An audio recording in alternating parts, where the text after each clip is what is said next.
Olá, muito boa tarde para você. Está no ar o Pauta Aberta desta terça-feira, dia 2 de agosto de 2022. Estamos ao vivo para todo o país, a você de casa sempre ligadinho com a gente aqui na TV Evangelizar. Muito obrigado pela sua companhia e a partir de agora vamos juntos então com nossos destaques do jornal de hoje.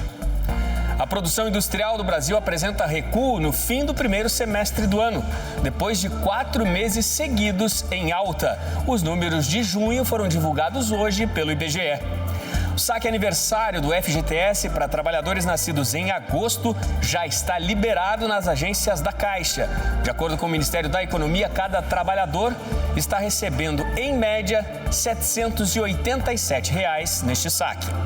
Estamos na Semana Mundial do Aleitamento Materno e aqui no Brasil uma campanha nacional quer incentivar, conscientizar as mães sobre a importância desse gesto de amor.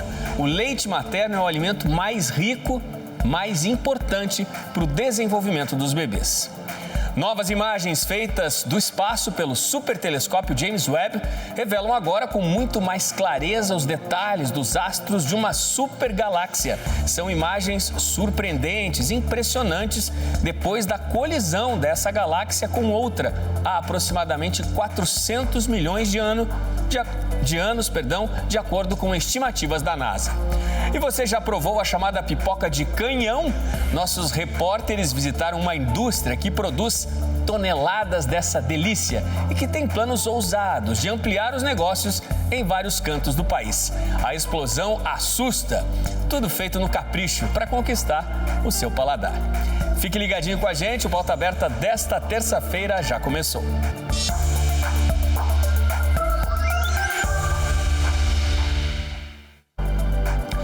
A produção industrial no Brasil registrou queda de 0,4% no mês de junho, depois de 4 meses seguidos de crescimento.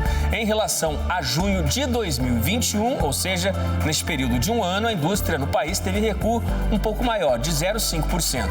Os números foram divulgados hoje pelo IBGE. No primeiro semestre, o setor industrial acumulou queda de 2,2% e, em 12 meses, uma retração de 2,8%, o que representa o pior resultado desde março de 2021. Com o resultado de junho, a indústria ainda se encontra 1,5% abaixo do patamar pré-pandemia e 18% abaixo do nível recorde da série histórica da pesquisa alcançado em maio de 2011. Especialistas afirmam que o resultado veio pior que o esperado, já que a estimativa era de uma contração de 0,2% na comparação com maio. A última queda da indústria havia sido registrada em janeiro. Analistas explicam que os motivos que puxaram a queda do crescimento do setor industrial foram a redução na produção em 3 das 4 grandes categorias econômicas e 15 dos 26 ramos pesquisados. Entre as atividades, as principais pressões de queda vieram dos segmentos de produtos farmoquímicos e farmacêuticos e produtos derivados do petróleo e biocombustíveis. Outras contribuições negativas vieram de máquinas e equipamentos, da metalurgia, de equipamentos de informática, produtos eletrônicos e ópticos e de outros equipamentos de transporte. Do lado das altas, os destaques foram veículos automotores, reboques e carrocerias e indústrias extrativas. Dos 26 segmentos pesquisados pelo IBGE, apenas 8 retomaram o nível de produção pré-pandemia. Apesar da queda no mês de junho, a indústria fechou o segundo trimestre no azul, na comparação com os 3 primeiros meses do ano, com alta de 0,9%. O terceiro trimestre seguido de crescimento nesta base de comparação. Especialistas reforçam que a indústria brasileira vem sendo impactada em 2022 pela restrição de acesso das empresas a insumos e componentes para a produção do bem final e o encarecimento dos custos de produção. Já do lado da demanda, a inflação elevada reduz a renda das famílias e os juros altos encarecem o crédito. Além disso, o número ainda elevado de desempregados também segue limitando a expansão do consumo. Em meio à incerteza ainda elevada, a confiança dos empresários do setor industrial caiu em julho pela primeira vez em 4 meses, segundo sondagem da Fundação Getúlio Vargas. Pois é, e com este desenho ainda incerto na nossa economia, né, impactado também no setor industrial, o Comitê de Política Monetária, o Copom, se reúne hoje e amanhã para definir como fica a taxa básica de juros no país, que hoje é de 13,25% ao ano. A expectativa do mercado financeiro é de mais um aumento de mais 0,5 ponto percentual. Mas, nesse momento, ainda há dúvidas sobre o fim do ciclo de alta da Selic. O mercado financeiro também passou a prever uma alta maior do PIB brasileiro em 2022, mas reduziu a expectativa de crescimento da nossa economia para o próximo ano e também para o primeiro semestre de 2024. Nosso assunto agora é o saque aniversário do FGTS. Os trabalhadores nascidos em agosto já podem fazer a retirada do dinheiro. Está disponível na conta. Uma ajuda financeira importante que pode dar aquele impulso, para tirar as contas de muita gente do vermelho. O saque aniversário do FGTS é uma modalidade de retirada anual, onde o trabalhador pode pegar parte do valor das contas do Fundo de Garantia, podendo fazer o saque até 2 meses após o mês de aniversário. Vale lembrar que o saque fica disponível por 3 meses a partir do primeiro dia útil do mês do aniversário do trabalhador. A migração para o saque aniversário é opcional e deve ser informada à Caixa. Desde que foi lançado em abril de 2020, o saque aniversário do FGTS foi utilizado por mais de 21 milhões de trabalhadores, ultrapassando a quantia de 31 bilhões de reais ingestados na economia. Os saques podem ser feitos pelo aplicativo FGTS, pelo site ou pelo Internet Banking da Caixa. Não é preciso ir até a agência bancária. Quem não optar pela adesão permanece na sistemática padrão, que é o saque-rescisão, que acontece quando o funcionário é demitido sem justa causa e, por isso, ele tem o direito ao saque integral da conta do FGTS, incluindo a multa de rescisão. E atenção, quem nasceu no mês de agosto pode realizar os saques de 1º de agosto a 31 de outubro. Para os nascidos em setembro, os saques são de 1º de setembro a 30 de novembro. Para quem faz aniversário em outubro, a retirada acontece entre 3 de outubro e 30 de dezembro. Para os aniversariantes de novembro, os saques podem ser realizados entre 1º de novembro a 31 de janeiro de 2023. E para os nascidos em dezembro, as datas para os saques são de 1º de dezembro a 28 de fevereiro de 2023. De acordo com o Ministério da Economia, no ano passado, na parcial até outubro, o valor médio do saque foi de R$ 787 por trabalhador. De acordo com informações da Caixa, no ano passado, os resgates nessa modalidade saque aniversário totalizaram 17 bilhões e 700 milhões de reais. Estão incluídos aí, os valores repassados também às instituições financeiras em razão da contratação da antecipação do saque do FGTS. No Distrito Federal, uma medida promete trazer impacto direto ao meio ambiente. Por lá, agora, uma nova lei proíbe o uso das sacolas plásticas no comércio. A nova regulamentação foi publicada hoje na capital do país. O decreto regulamenta a proibição de sacolas plásticas e controla a distribuição e venda de embalagens biodegradáveis ou biocompostáveis em todos os estabelecimentos comerciais da capital do país. A Secretaria de Proteção da Ordem Urbanística do Distrito Federal é quem vai ficar responsável pela fiscalização e aplicação das penalidades previstas. É importante lembrar que empresários e comerciantes já podem ser penalizados a partir de hoje. Quem não cumprir as normas pode sofrer advertência, multa simples, multa diária, apreensão e inutilização do produto e sanções restritivas ao direito, como suspensão ou cancelamento de registro, licença ou autorização, perda ou restrição de incentivos e benefícios fiscais, perda ou suspensão da participação em linhas de financiamento em estabelecimentos oficiais de crédito e proibição de contratar com a administração pública pelo período de até 3 anos. O que for arrecadado com multas aplicadas e que não tenha destinação própria pode ser revertido à Secretaria do Distrito Federal Legal. Com a nova lei, os estabelecimentos comerciais devem estimular o uso de sacolas reutilizáveis, aquelas confeccionadas com material resistente, para o transporte de mercadorias em geral. Os comércios que promoverem ações educativas de incentivo ao uso deste material podem receber o selo Empresa Sustentável. O Ministério da Saúde publicou neste comecinho de semana novas recomendações de prevenção à varíola dos macacos para grávidas, para mulheres que estão no pós-parto e também aquelas que estão no período de amamentação. A nota técnica alerta que este grupo deve seguir algumas recomendações, como a utilização de máscaras, principalmente em locais que possam ter pessoas infectadas pelo vírus da varíola dos macacos, manter distância de pessoas que tenham sintomas suspeitos, como febre, lesões na pele, nas mucosas, e também uma orientação é o uso de preservativo nas relações sexuais, já que essa transmissão, a transmissão dessa doença por contato íntimo tem sido mais constante. Também há o alerta do Ministério da Saúde para que, principalmente, as pessoas incluídas neste grupo procurem assistência médica caso apresentem algum sintoma suspeito. Tudo isso para que seja determinado um diagnóstico clínico mais claro e, se necessário, um laboratorial. Para as grávidas que testarem positivo para a varíola dos macacos, é recomendada a hospitalização em casos moderados, graves e, evidentemente, aqueles mais críticos. O Ministério da Saúde explica que ainda não há um protocolo de tratamento específico com antivirais para as mulheres que estão incluídas neste grupo. Estamos na Semana Mundial da Amamentação e aqui no Brasil foi lançada uma campanha para incentivar as mães a garantir muito mais saúde aos pequenos a partir da alimentação mais preciosa e mais importante que eles podem ter. Mais do que a troca de carinho e afeto, no leite materno estão todos os nutrientes que o bebê precisa para se desenvolver de forma saudável. A Martina sabe bem disso. O Pedro nasceu com a linguinha presa e precisou passar por uma cirurgia.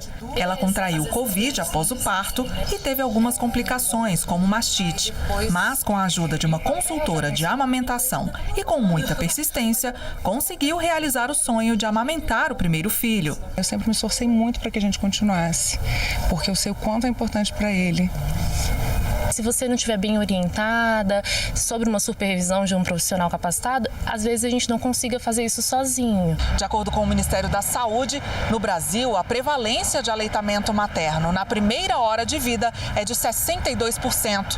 Entre 2021 e 2022, foram destinados R$4 milhões para ações de proteção, promoção e apoio ao aleitamento materno. Assumo o compromisso com vocês de continuar defendendo de maneira muito intransigente essa pauta, não só do aleitamento materno, mas do compromisso com a vida. A campanha também incentiva a doação de leite materno. O Brasil é referência mundial em doação de leite humano. São 225 bancos de leite e 217 bancos de coleta, que só no ano passado beneficiaram mais de 35 milhões de mães.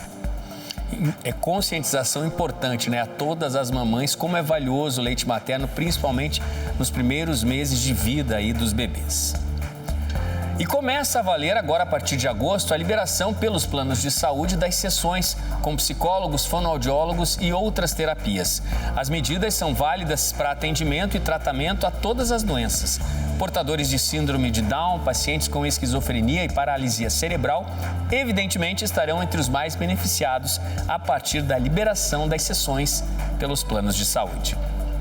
Agora ficou mais fácil para quem tem plano de saúde e precisa consultar com psicólogos, fonoaudiólogos, terapeutas ocupacionais e fisioterapeutas. Isso porque acabou o limite do número de consultas com esses profissionais. A medida vale para os usuários de planos de saúde com qualquer doença ou condição de saúde listada pela OMS, como, por exemplo, paralisia cerebral, síndrome de Down e esquizofrenia. Com a alteração, o fim do limite de consultas com estes profissionais passa a ser válido para pacientes com qualquer diagnóstico, de acordo com a indicação do médico assistente. Ainda conforme as orientações da Agência Nacional de Saúde, a decisão tem o objetivo de promover a igualdade de direitos aos usuários da saúde suplementar e padronizar o formato dos procedimentos realizados por essas categorias profissionais. Com isso, não existem mais as condições exigidas para determinadas coberturas e se passa a considerar apenas a prescrição do médico assistente. No último dia 1º de julho, a ANS já havia tornado obrigatória a cobertura para qualquer método ou técnica indicada pelo profissional de saúde responsável para o tratamento de transtornos globais do desenvolvimento, como o transtorno do espectro autista, síndrome de Asperger e a síndrome de Rett. Veja no próximo bloco, o supertelescópio James Webb faz novo registro surpreendente do universo, com detalhes, inclusive até depois da colisão entre galáxias.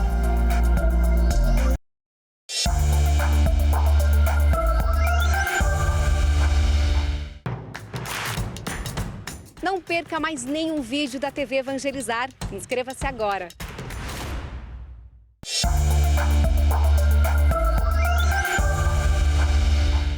Pauta Aberta está de volta para esse segundo bloco. Estamos ao vivo para todo o país. São 4h55 da tarde agora. Vamos direto com notícias internacionais. Um misterioso e gigantesco buraco com a profundidade que equivale à altura de um prédio de 26 andares apareceu no deserto do Atacama, no Chile. As autoridades do país, pesquisadores, cientistas, já começaram a investigar os motivos do surgimento dessa cratera. O Serviço Nacional de Geologia e Mineração do Chile enviou uma equipe especializada ao local. As investigações começaram já ontem, segunda-feira. Especialistas querem descobrir a origem desse buraco gigante que surgiu numa região de mineração no norte do país. O motivo do surgimento da cratera ainda é desconhecido. São 25 metros de diâmetro e quase 200 de profundidade. Não houve a detecção de nenhum material no local. Também é importante destacar que as áreas de acesso ao canteiro de obras da mina Alcaparroça, em Tierra Amarilla, estão fechadas. Segundo o prefeito da região, Cristóbal Zúñiga, o buraco é uma consequência das atividades extrativistas inconscientes e desmedidas que ocorrem na área. Ontem tem novas imagens do supertelescópio James Webb. A NASA, em conjunto com as agências espaciais do Canadá e da Europa, divulgou essas imagens inéditas, realizadas pelo James Webb. Veja só. O registro mostra uma galáxia que está a aproximadamente 500 milhões de anos-luz de distância da Terra. Ela foi chamada de Cartwheel, traduzida para o português, roda de carro, devido à semelhança com a aparência do objeto. Na mesma imagem, é possível ver do lado esquerdo outras duas galáxias bem menores em espiral. A partir de informações da NASA, a chamada roda de carro deveria ser uma galáxia também em espiral, como a nossa Via Láctea, mas ela colidiu com uma galáxia menor há aproximadamente 400 milhões de anos atrás. Depois desse choque, ganhou um novo formato. A galáxia já tinha sido registrada por outros telescópios, mas uma grande quantidade de poeira cósmica impedia uma visão mais clara. O James Webb possui um infravermelho, que é capaz de ultrapassar a barreira de poeira, e astros presentes na roda de carro podem agora ser vistos mais facilmente. A NASA informou que vão ser divulgadas nas próximas semanas novas fotos do universo feitas pelo supertelescópio. São impressionantes, essas novas imagens aí, com muito mais tecnologia, feitas pelo supertelescópio James Webb. Lacradas e super protegidas apenas à espera da hora do voto. Você sabia que as urnas eletrônicas que vão estar espalhadas pelas sessões eleitorais de todo o país no dia 2 de outubro, hoje são protegidas com nada menos do que 30 camadas de segurança? Para evitar os hackers, estarão inclusive sempre desconectadas da internet. Para desvendar as curiosidades deste equipamento, onde será depositado o seu voto, nossos repórteres foram em busca de todos os detalhes no TRE aqui do Paraná. Confira.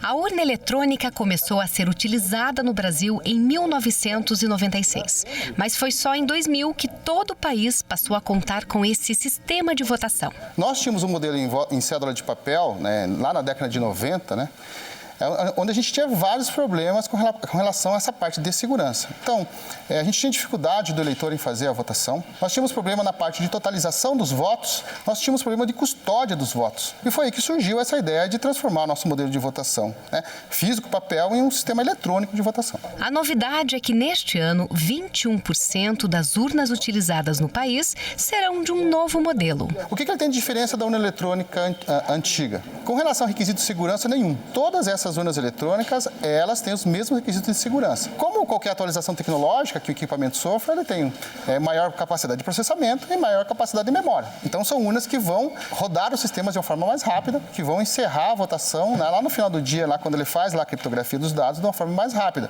Para as eleições deste ano, estão previstas ainda novas medidas que reforçam a transparência. Entre elas, uma auditoria realizada por outras instituições. Já a partir de outubro, nós liberamos os nossos códigos-fontes, né, para entidades fazer auditoria neles. Então, hoje, né, quais entidades estão fazendo essa auditoria? Nós temos hoje a Polícia Federal, com todos os códigos-fontes. Nós temos a Unicamp, né, que é a Universidade de Campinas, a USP, a Universidade de São Paulo, e a Universidade Federal de Pernambuco. Para garantir a segurança do processo eleitoral, a urna eletrônica tem diversas camadas de proteção. E um ponto importante é que ela não tem conexão com a internet, portanto, não está suscetível ao ataque de hackers. Dentro de um equipamento na eletrônica, hoje, ele tem cerca de 30 camadas de segurança. E as camadas de segurança, elas variam muito entre camadas físicas, né, e eu posso citar, por exemplo, quando eu falo em camadas físicas, os lacres que são colocados nessas urnas eletrônicas, que são lacres que são assinados pelos juízes eleitorais em todo o Brasil. E também a gente tem uma camada de segurança importante, que é o fato de que a urna eletrônica ela não está conectada na internet. A gente sempre fala, não é porque a urna eletrônica tem a mais, nesse caso é porque ela tem a menos. E no dia da eleição, a urna passa por um processo ainda mais criterioso, tanto no início da votação quanto no encerramento. A primeira coisa que a urna eletrônica faz ao ser ligada é emitir um relatório que nós chamamos na Justiça Eleitoral de zerésima, que é um relatório que ele mostra que naquela sessão eleitoral, para todos os candidatos que estão concorrendo àquela eleição, não tem nenhum voto computado. Terminou a eleição, o primeiro relatório que a urna eletrônica faz ao ser finalizada, após as 17 horas, é o boletim de urna. Esse é o relatório que sai com todos os resultados dos candidatos que concorreram naquela sessão eleitoral. A partir daí, esse resultado se torna imutável. Logo depois, os cartões de memória onde constam os votos são retirados e os dados enviados para o Tribunal Superior Eleitoral. Esses cartões de memória, eles ficam lacrados. Ao final da eleição, a junta apuradora rompe esse lacre e envia esses dados, né, que são extraídos desse cartão pela rede interna da Justiça Eleitoral, né, ou por uma rede criptografada, né, que é utilizada também nesse caso, para o TSE. E lá no TSE ele junta todas as sessões eleitorais do Brasil, né, todos os dados que saem das urnas eletrônicas do Brasil e faz a somatória geral dos votos no final do dia. Estão aí, né, todos os detalhes para você a respeito da segurança que é feita nas urnas eletrônicas, né, para preservar a informação antes e também na hora do seu voto. Muito legal. Um trabalho desafiador de preservação da vida animal é feito pelo IBAMA em centros de triagem estratégicos espalhados pelo país. É para estes locais que são encaminhados os animais silvestres ou até mesmo os exóticos encontrados em situação de maus tratos ou mesmo aqueles que são vítimas do tráfico internacional de animais. A tarefa é reabilitar os animais que muitas vezes chegam desnutridos, às vezes machucados. O caso dos animais nativos da fauna brasileira tem outra tarefa, né? Um outro desafio é devolvê-los à natureza. Liberdade para cantar, para voar e para viver na natureza. É o que o Instituto Brasileiro do Meio Ambiente e dos Recursos Naturais Renováveis, o IBAMA, quer dar de volta para os 482 canários da terra apreendidos no dia 23 de julho. Os animais estavam sendo transportados em malas de uso comum e foram resgatados pelo IBAMA, com apoio do Ministério da Justiça e Segurança Pública e da Receita Federal. Ao chegarem no Centro de Triagem de Animais Silvestres do Distrito Federal, 100 animais já estavam mortos. De acordo com o IBAMA, o crime de tráfico de animais segue sendo cometido por haver demanda de mercado por espécies silvestres e nativas. As pessoas acham bonitinho ter o canário na gaiola, gostam do canto dele, né? E além disso, tem uma prática terrível no Brasil de rinha. Nos centros de triagem, estes animais são reabilitados. Os servidores do IBAMA montam estrutura para recebê-los, abrindo mais espaço nas instalações, adequando a alimentação e realizando até testes genéticos para identificação de origem e espécie. O objetivo principal do IBAMA é devolver os animais à natureza. Além da fiscalização e eventuais apreensões, outra forma de resgatar os animais é por meio da entrega voluntária. Ele não vai ser autuado, ele não vai ser considerado um crime, porque ele vai estar fazendo uma entrega voluntária. E a gente vai trabalhar para reabilitar esse bicho para a gente poder soltar. No âmbito dos estados, as polícias militares agem na repressão dos crimes ambientais, com equipes específicas de defesa da fauna, flora, pesca e áreas de proteção ambiental. A população tem papel essencial no resgate dos animais. Nós também atendemos 190, onde a população em geral pode ligar e denunciar se tiver conhecimento de algum crime ambiental, criação de animais ou qualquer outro crime, né, contra o meio ambiente. Cuidado importante, né, com tantos animais aí encontrados em situação de maus tratos no nosso país. E um visitante ilustre, depois de 2 shows em Curitiba, resolveu passear pelo centro histórico da cidade e deu uma aula sobre a árvore símbolo do estado do Paraná. O vídeo viralizou nas redes sociais. Estamos falando de Caetano Veloso, um bom baiano que revelou-se um apaixonado pelo Pinheiro do Paraná. No mês de agosto, em que Caetano Veloso completa 80 anos, o cantor e compositor está com a turnê Meu Coco. Vale lembrar que com o mesmo nome está o primeiro álbum de inéditas desde 2012. E para comemorar a carreira, ele está com a agenda cheia. E foi depois de 2 apresentações em Curitiba que Caetano resolveu fazer um passeio no centro histórico da cidade, pelo Largo da Ordem, onde ele mostrou que sabe muito sobre a árvore símbolo do estado paranaense. E não deu outra, o vídeo viralizou nas redes sociais. Araucária brasiliensis, que só tem aqui no Paraná, é do Paraná, popularmente chamava-se Pinheiro do Paraná.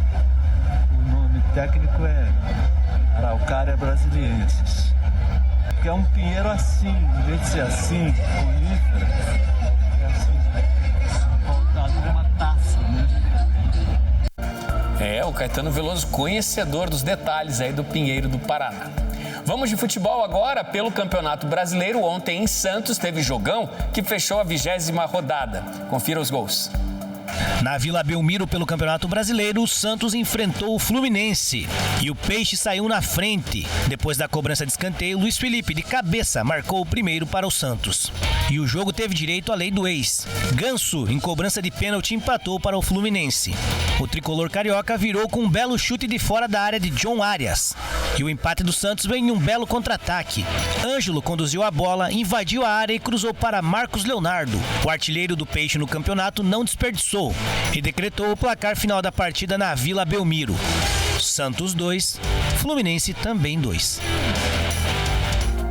E depois dessa primeira rodada do segundo turno, o Palmeiras mantém a liderança isolada.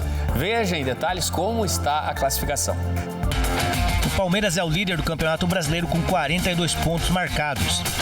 O segundo é o Corinthians com 38, o Fluminense é o terceiro com 35 e o Atlético Paranaense é o quarto com 34 pontos. O Flamengo está em quinto com 33 pontos marcados e o Internacional é o sexto também com 33, fechando a zona da Libertadores. Na luta contra o rebaixamento, o Cuiabá é o 17º com 20 pontos marcados. O Fortaleza é o 18º com 18 pontos, o Atlético Goianiense é o 19º com 17 pontos e o Juventude é o 20º com apenas 16 pontos marcados na competição. E hoje teremos noite de Libertadores. Tem duelo entre os times de maior torcida do país. Pela Sul-Americana, o craque uruguaio Luis Suárez estreia com a camisa da equipe do Nacional, também essa noite contra o Atlético Goianiense.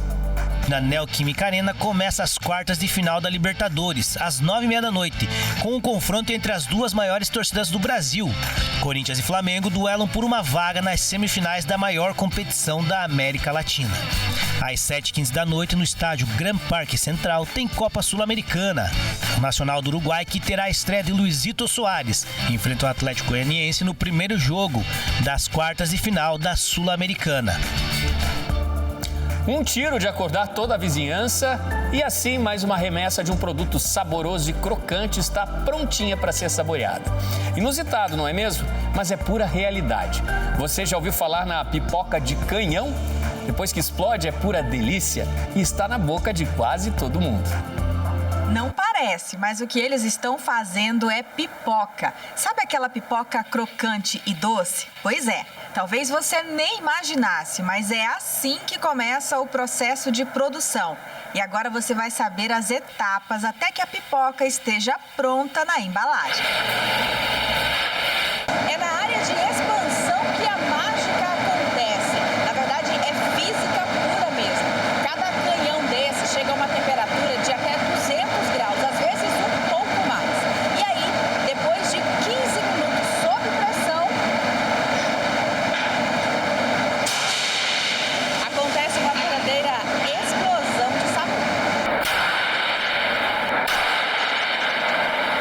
fábrica, localizada em Marialva, região noroeste do Paraná, são produzidos 1.250 quilos de pipoca por dia. Mas nem sempre foi assim. No início dos trabalhos, a fábrica tinha capacidade de produzir apenas 50 quilos por mês. A indústria começou numa garagem. Eram apenas 2 canhões de 2,5 kg. Hoje são 8 canhões de 5 quilos cada um. E o crescimento houve. Após a pandemia, lógico, a nossa empresa sofreu bastante. Nós estamos retomando o mercado. Mas hoje o nosso nome é reconhecido e, graças a Deus, está indo muito bem. Nós estamos muito felizes. Voltando ao processo, depois de ganharem forma, as pipocas descem para essa esteira, onde acontece a classificação. Nessa etapa, elas são separadas e as que não atingem o tamanho ideal são descartadas. E é aqui, nessas drajadeiras, que acontece a torragem. São cerca de 20 minutos. É nessa fase que as pipocas ganham sabor e, no caso dessa fábrica, elas também ganham cor. Em seguida, a quarta e última etapa do processo. Aqui, elas sobem por essa esteira para uma pesagem automática, caindo direto para as embalagens e estão prontas para o mercado. Nossa matéria-prima, a gente usa o milho não transgênico, é a única pipoca do Brasil que usa milho não transgênico. E essa matéria-prima ela vem de uma qualidade muito superior. Hoje a gente está buscando a fabricação verde, que é toda transformando a nossa energia do combustível fóssil para a energia solar e ainda buscando cada vez mais qualidade. A fábrica, que 18 anos atrás tinha capacidade de produzir apenas 200 fardos com 20 pacotes de 150 gramas cada, hoje conta com uma estrutura de máquinas e equipamentos modernos que auxiliam os colaboradores na produção e que permite um desempenho muito superior comparado ao período inicial. A pipoca que eles produzem aqui é distribuída em todo o estado do Paraná. A ideia é atender cada vez melhor o cliente, principalmente na área regional, mas Santa Catarina e São Paulo são alvos da nossa empresa. O objetivo maior é gerar emprego e renda para os nossos colaboradores. Esse é o maior objetivo mesmo da indústria. É muito gostoso, principalmente quando a gente vai no supermercado e vê no carrinho do consumidor um pacotinho. A gente se sente realizado.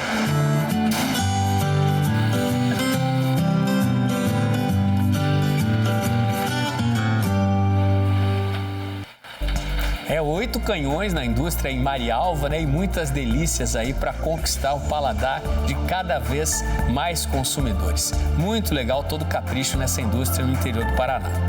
Gente, Pauta Aberta está ficando por aqui. Muito obrigado pela sua companhia. Ótimo fim de tarde. A gente volta a se encontrar amanhã aqui no Pauta Aberta. Tchau, tchau.